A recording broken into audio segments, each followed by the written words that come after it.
S'imagina un esport que combini el vòlei platja, el futbol, la gimnàstica i la capoeira? Doncs no cal que hi pensin gaire, perquè ja ha arribat a Catalunya.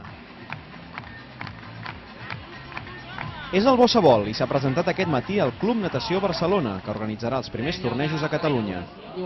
Diversos curiosos s'han reunit a la platja de la Barceloneta per veure com es practica aquest esport, creat per un belga el 2004 després d'un viatge al Brasil.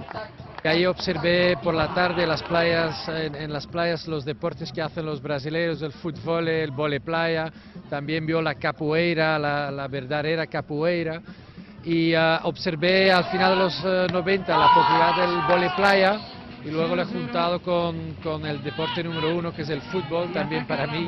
El Filip és l'encarregat de promocionar el bossabol arreu del món. Ja s'ha organitzat un campionat mundial i 2 d'Europa. Ara el vol exportar a Sud-amèrica, però abans assegura que té tots els elements per triomfar aquí. Tiene mucho de lo que tiene el Barça, por ejemplo. Tiene el tiki-taki, el bossabol es mucho tiki-taki. Tiene la cultura de playa, es quizás cosmopolitano también. Entonces yo creo que Barcelona, si hay un lugar en España donde hay que lanzarlo, es en Barcelona, yo creo que no cabe duda. L'objectiu del joc és el mateix que el del voleibol, passar la pilota per sobre la xarxa per poder anotar punts.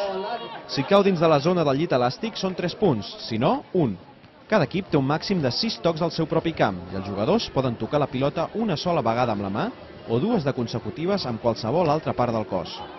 Com tots els esports nous, es necessita un procés d'adaptació perquè la gent l'entengui i pugui tenir èxit. Però en països com Bèlgica i Holanda, els 2 equips que avui han fet una exhibició, està tenint força repercussió.